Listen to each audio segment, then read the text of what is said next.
हे शनिदेव, आज जितनी श्रद्धा से मैं आपके इस मंत्र को सुन रहा हूं, उतनी ही श्रद्धा से आप मुझे अपना आशीर्वाद दीजिएगा और मेरे जीवन में जितने भी दुख और दुविधाएं हैं उन्हें दूर कीजिएगा। मेरे हर बुरे कर्मों को क्षमा कीजिए प्रभु, और मुझे सही मार्ग पर चलने की शक्ति दीजिए। मेरे जीवन में जो भी रुकावटें हैं, जो भी कष्ट हैं, उन सब का अंत कर दीजिए। हे कर्म फलदाता, मेरे कर्मों को शुद्ध कर दीजिए और मेरे जीवन में सुख, शांति और समृद्धि का वास कीजिए। हे प्रिय भक्तों, आप भी मेरे साथ आज शनिदेव के इस शक्तिशाली मंत्र को पूरी श्रद्धा से 108 बार के लिए जाप कीजिए और अपने जीवन के सारे दुखों का अंत कीजिए। कमेंट बॉक्स में अपने नाम की हाजिरी जरूर लगाएं और जय शनिदेव लिखकर शनिदेव के चरणों में अपनी श्रद्धा अर्पित कीजिए। तो चलिए मंत्र को पूरे 108 बार के लिए सुनते हैं। तो एक बार प्रेम से बोलिए, जय शनिदेव। ओम नीलांजनं क्षमाभाषं रविपुत्रं यमाग्रजं छायामार्तण्डशम्भुतं तं नमामि शनिश्चरम्।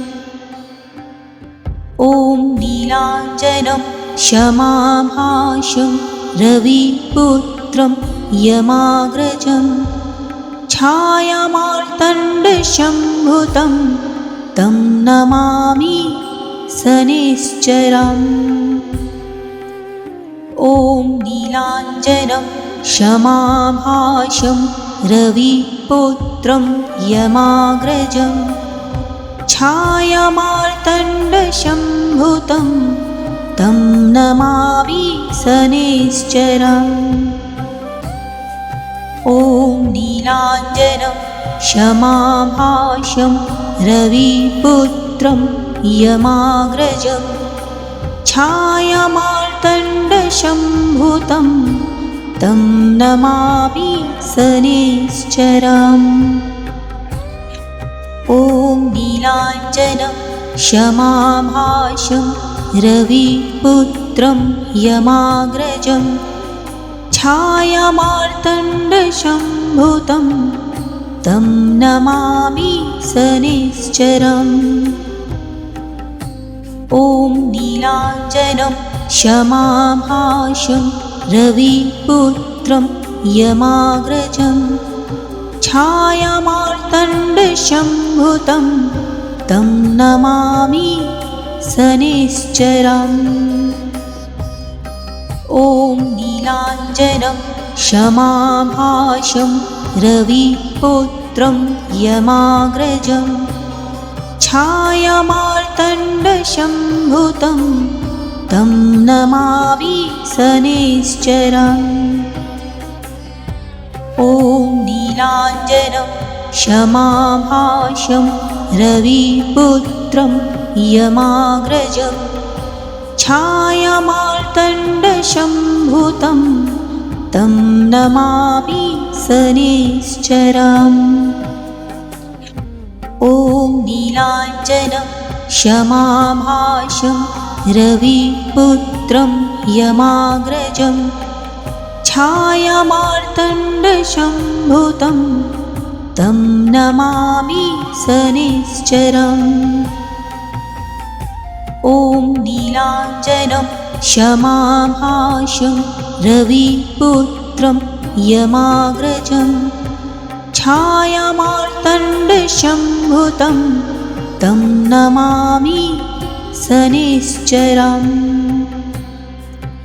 ओम नीलांजनं क्षमाभाषं रविपुत्रं यमाग्रजं छायामार्तण्डशम्भुतं तं नमामि शनिश्चरम्।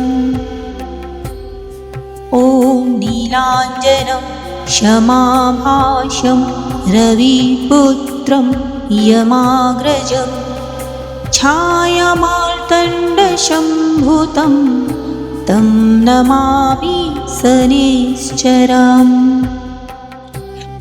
ओम नीलाञ्जनं क्षमाभाषं रविपुत्रं यमाग्रजं छायामार्तण्डशम्भुतं तं नमामि शनैश्चरम् ॐ नीलाञ्जनं क्षमाभाषं रविपुत्रं यमाग्रजं छायामार्तण्डशम्भुतं तं नमामि शनैश्चरम् ॐ नीलाञ्जनं क्षमाभाषं रविपुत्रं यमाग्रजं छायामार्तण्डशम्भुतं तं नमामि शनैश्चरम् ॐ नीलाञ्जनं क्षमाभाषं रविपुत्रं यमाग्रजं छायामार्तण्डशम्भुतं तं नमामि शनैश्चरम् ॐ नीलाञ्जनं क्षमाभाषं रविपुत्रं यमाग्रजं छायामार्तण्डशम्भुतं तं नमामि शनैश्चरम् ॐ नीलाञ्जनं क्षमाभाषं रविपुत्रं यमाग्रजं छायामार्तण्डशम्भुतं तं नमामि शनैश्चरम् ॐ नीलाञ्जनं क्षमाभाषं रविपुत्रं यमाग्रजं छायामार्तण्डशम्भुतं तं नमामि शनैश्चरम् ॐ नीलाञ्जनं क्षमाभाषं रविपुत्रं यमाग्रजं छायामार्तण्डशम्भुतं तं नमामि शनैश्चरम् ॐ नीलाञ्जनं क्षमाभाषं रविपुत्रं यमाग्रजं छायामार्तण्डशम्भुतं तं नमामि शनैश्चरम् ॐ नीलाञ्जनं क्षमाभाषं रविपुत्रं यमाग्रजं छायामार्तण्डशम्भुतं तं नमामि शनैश्चरम् ॐ नीलाञ्जनं क्षमाभाषं रविपुत्रं यमाग्रजं छायामार्तण्डशम्भुतं तं नमामि शनैश्चरम् ॐ नीलाञ्जनं क्षमाभाषं रविपुत्रं यमाग्रजं छायामार्तण्डशम्भुतं तं नमामि शनैश्चरम् ॐ नीलाञ्जनं क्षमाभाषं रविपुत्रं यमाग्रजं छायामार्तण्डशम्भुतं तं नमामि शनैश्चरम् ॐ नीलाञ्जनं क्षमाभाषं रविपुत्रं यमाग्रजं छायामार्तण्डशम्भुतं तं नमामि शनैश्चरम् ॐ नीलाञ्जनं क्षमाभाषं रविपुत्रं यमाग्रजं छायामार्तण्डशम्भुतं तं नमामि शनैश्चरम् ॐ नीलाञ्जनं क्षमाभाषं रविपुत्रं यमाग्रजं छायामार्तण्डशम्भुतं तं नमामि शनैश्चरम्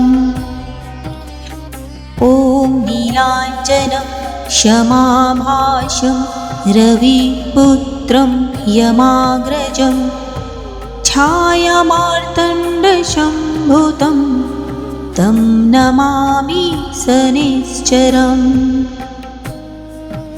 ॐ नीलाञ्जनं क्षमाभाषं रविपुत्रं यमाग्रजं छायामार्तण्डशम्भुतं तं नमामि शनैश्चरम् ॐ नीलाञ्जनं क्षमाभाषं रविपुत्रं यमाग्रजं छायामार्तण्डशम्भुतं तं नमामि शनैश्चरम् ॐ नीलाञ्जनं क्षमाभाषं रविपुत्रं यमाग्रजं छायामार्तण्डशम्भुतं तं नमामि शनैश्चरम् ॐ नीलाञ्जनं क्षमाभाषं रविपुत्रं यमाग्रजं छायामार्तण्डशम्भुतं तं नमामि शनैश्चरम्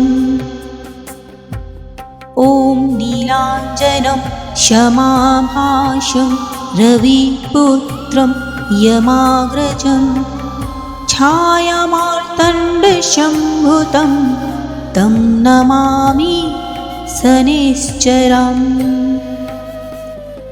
ॐ नीलाञ्जनं क्षमाभाषं रविपुत्रं यमाग्रजं छायामार्तण्डशम्भुतं तं नमामि शनैश्चरम् ॐ नीलाञ्जनं क्षमाभाषं रविपुत्रं यमाग्रजं छायामार्तण्डशम्भुतं तं नमामि शनैश्चरम् ॐ नीलाञ्जनं क्षमाभाषं रविपुत्रं यमाग्रजं छायामार्तण्डशम्भुतं तं नमामि शनैश्चरम् ॐ नीलाञ्जनं क्षमाभाषं रविपुत्रं यमाग्रजं छायामार्तण्डशम्भुतं तं नमामि शनैश्चरम् ॐ नीलाञ्जनं क्षमाभाषं रविपुत्रं यमाग्रजं छायामार्तण्डशम्भुतं तं नमामि शनैश्चरम् ॐ नीलाञ्जनं क्षमाभाषं रविपुत्रं यमाग्रजं छायामार्तण्डशम्भुतं तं नमामि शनैश्चरम्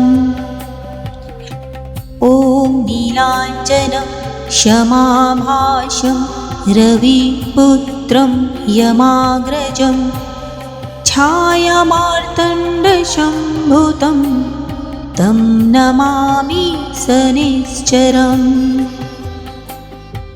ॐ नीलाञ्जनं क्षमाभाषं रविपुत्रं यमाग्रजं छायामार्तण्डशम्भुतं तं नमामि शनैश्चरम्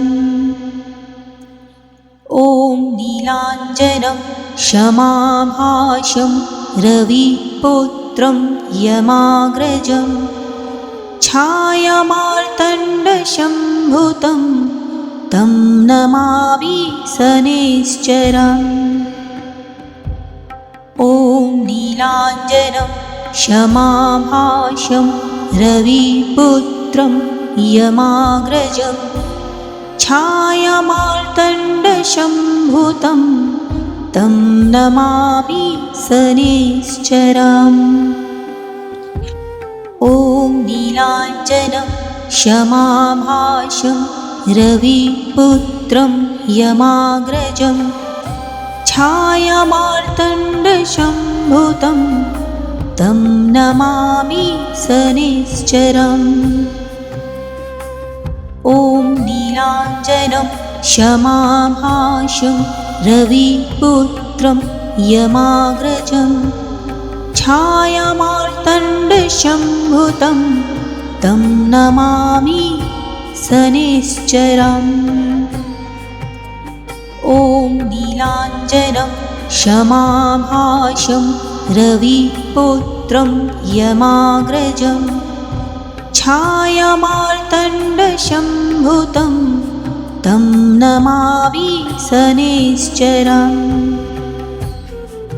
ॐ नीलाञ्जनं क्षमाभाषं रविपुत्रं यमाग्रजं छायामार्तण्डशम्भुतं तं नमामि शनैश्चरम् ॐ नीलाञ्जनं क्षमाभाषं रविपुत्रं यमाग्रजं छायामार्तण्डशम्भुतं तं नमामि शनैश्चरम् ॐ नीलाञ्जनं क्षमाभाषं रविपुत्रं यमाग्रजं छायामार्तण्डशम्भुतं तं नमामि शनैश्चरम् ॐ नीलाञ्जनं क्षमाभाषं रविपुत्रं यमाग्रजं छायामार्तण्डशम्भुतं तं नमामि शनैश्चरम् ॐ नीलाञ्जनं क्षमाभाषं रविपुत्रं यमाग्रजं छायामार्तण्डशम्भुतं तं नमामि शनैश्चरम् ॐ नीलाञ्जनं क्षमाभाषं रविपुत्रं यमाग्रजं छायामार्तण्डशम्भुतं तं नमामि शनैश्चरम् ॐ नीलाञ्जनं क्षमाभाषं रविपुत्रं यमाग्रजं छायामार्तण्डशम्भुतं तं नमामि शनैश्चरम् ॐ नीलाञ्जनं क्षमाभाषं रविपुत्रं यमाग्रजं छायामार्तण्डशम्भुतं तं नमामि शनैश्चरम् ॐ नीलाञ्जनं क्षमाभाषं रविपुत्रं यमाग्रजं छायामार्तण्डशम्भुतं तं नमामि शनैश्चरम् ॐ नीलाञ्जनं क्षमाभाषं रविपुत्रं यमाग्रजं छायामार्तण्डशम्भुतं तं नमामि शनैश्चरम् ॐ नीलाञ्जनं क्षमाभाषं रविपुत्रं यमाग्रजं छायामार्तण्डशम्भुतं तं नमामि शनैश्चरम् ॐ नीलाञ्जनं क्षमाभाषं रविपुत्रं यमाग्रजं छायामार्तण्डशम्भुतं तं नमामि शनैश्चरम् ॐ नीलाञ्जनं क्षमाभाषं रविपुत्रं यमाग्रजं छायामार्तण्डशम्भुतं तं नमामि शनैश्चरम् ॐ नीलाञ्जनं क्षमाभाषं रविपुत्रं यमाग्रजं छायामार्तण्डशम्भुतं तं नमामि शनैश्चरम्। ॐ नीलाञ्जनं क्षमाभाषं रविपुत्रं यमाग्रजं छायामार्तण्डशम्भुतं तं नमामि शनैश्चरम्। ॐ नीलाञ्जनं क्षमाभाषं रविपुत्रं यमाग्रजं छायामार्तण्डशम्भुतं तं नमामि शनैश्चरम्। ॐ नीलाञ्जनं क्षमाभाषं रविपुत्रं यमाग्रजं छायामार्तण्डशम्भुतं तं नमामि शनैश्चरम्। ॐ नीलाञ्जनं क्षमाभाषं रविपुत्रं यमाग्रजं छायामार्तण्डशम्भुतं तं नमामि शनैश्चरम्। ॐ नीलाञ्जनं क्षमाभाषं रविपुत्रं यमाग्रजं छायामार्तण्डशम्भुतं तं नमामि शनैश्चरम्। ॐ नीलाञ्जनं क्षमाभाषं रविपुत्रं यमाग्रजं छायामार्तण्डशम्भुतं तं नमामि शनैश्चरम्। ॐ नीलाञ्जनं क्षमाभाषं रविपुत्रं यमाग्रजं छायामार्तण्डशम्भुतं तं नमामि शनैश्चरम्। ॐ नीलाञ्जनं क्षमाभाषं रविपुत्रं यमाग्रजं छायामार्तण्डशम्भुतं तं नमामि शनैश्चरम्। ॐ नीलाञ्जनं क्षमाभाषं रविपुत्रं यमाग्रजं छायामार्तण्डशम्भुतं तं नमामि शनैश्चरम्। ॐ नीलाञ्जनं क्षमाभाषं रविपुत्रं यमाग्रजं छायामार्तण्डशम्भुतं तं नमामि शनैश्चरम्।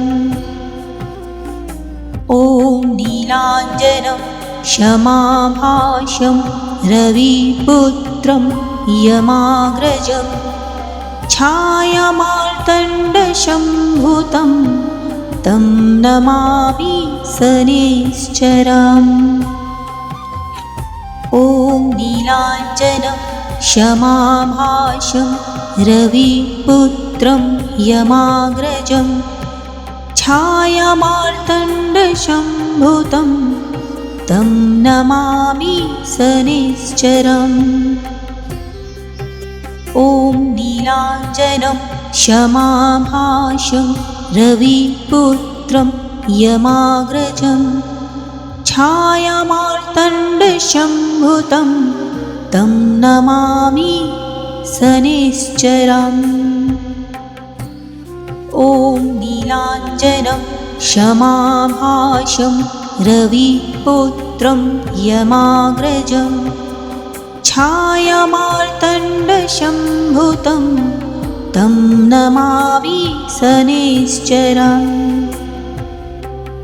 ॐ नीलाञ्जनं क्षमाभाषं रविपुत्रं यमाग्रजं छायामार्तण्डशम्भुतं तं नमामि शनैश्चरम्।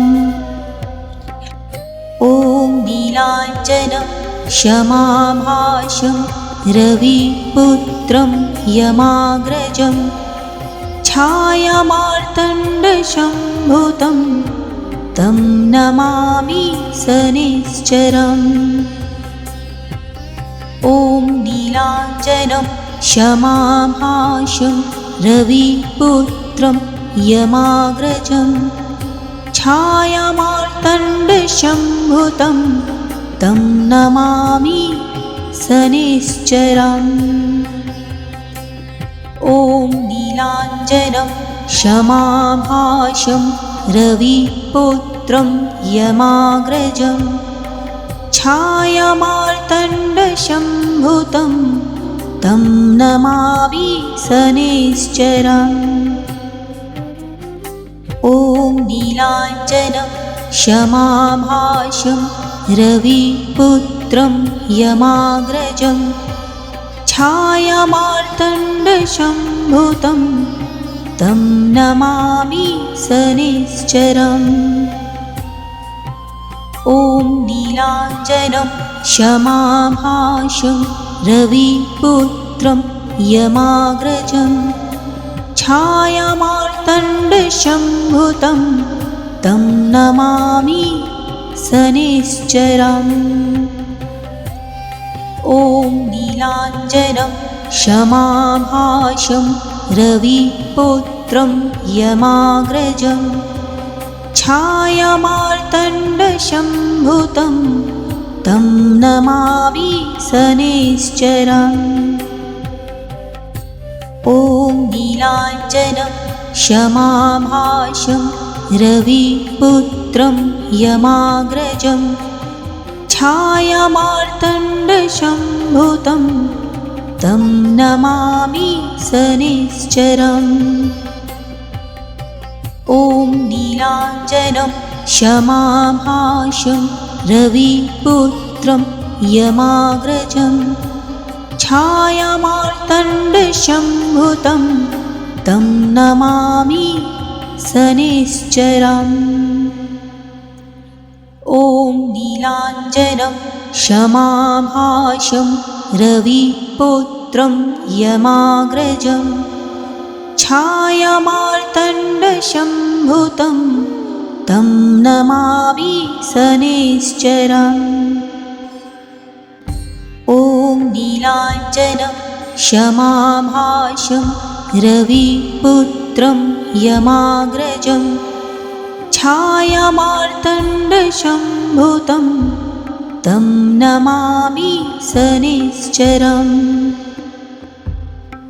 ॐ नीलाञ्जनं क्षमाभाषं रविपुत्रं यमाग्रजं छायामार्तण्डशम्भुतं तं नमामि शनैश्चरम् ॐ नीलाञ्जनं क्षमाभाषं रविपुत्रं यमाग्रजं छायामार्तण्डशम्भुतं तं नमामि शनैश्चरम् ॐ नीलाञ्जनं क्षमाभाषं रविपुत्रं यमाग्रजं छायामार्तण्डशम्भुतं तं नमामि शनैश्चरम् ॐ नीलाञ्जनं क्षमाभाषं रविपुत्रं यमाग्रजं छायामार्तण्डशम्भुतं तं नमामि शनैश्चरम्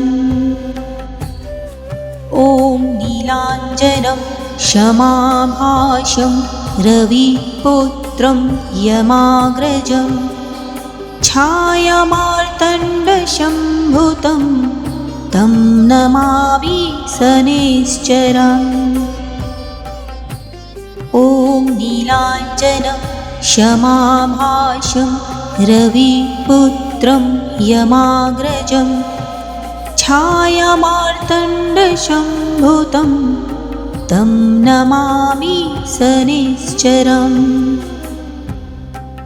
ॐ नीलाञ्जनं क्षमाभाषं रविपुत्रं यमाग्रजं छायामार्तण्डशम्भुतं तं नमामि शनैश्चरम् ॐ नीलाञ्जनं क्षमाभाषं रविपुत्रं यमाग्रजं छायामार्तण्डशम्भुतं तं नमामि शनैश्चरम् ॐ नीलाञ्जनं क्षमाभाषं रविपुत्रं यमाग्रजं छायामार्तण्डशम्भुतं तं नमामि शनैश्चरम् ॐ नीलाञ्जनं क्षमाभाषं रविपुत्रं यमाग्रजं छायामार्तण्डशम्भुतं तं नमामि शनैश्चरम् ॐ नीलाञ्जनं क्षमाभाषं रविपुत्रं यमाग्रजं छायामार्तण्डशम्भुतं तं नमामि शनैश्चरम् ॐ नीलाञ्जनं क्षमाभाषं रविपुत्रं यमाग्रजं छायामार्तण्डशम्भुतं तं नमामि शनैश्चरम् ॐ नीलाञ्जनं क्षमाभाषं रविपुत्रं यमाग्रजं छायामार्तण्डशम्भुतं तं नमामि शनैश्चरम् ॐ नीलाञ्जनं क्षमाभाषं रविपुत्रं यमाग्रजं छायामार्तण्डशम्भुतं तं नमामि शनैश्चरम्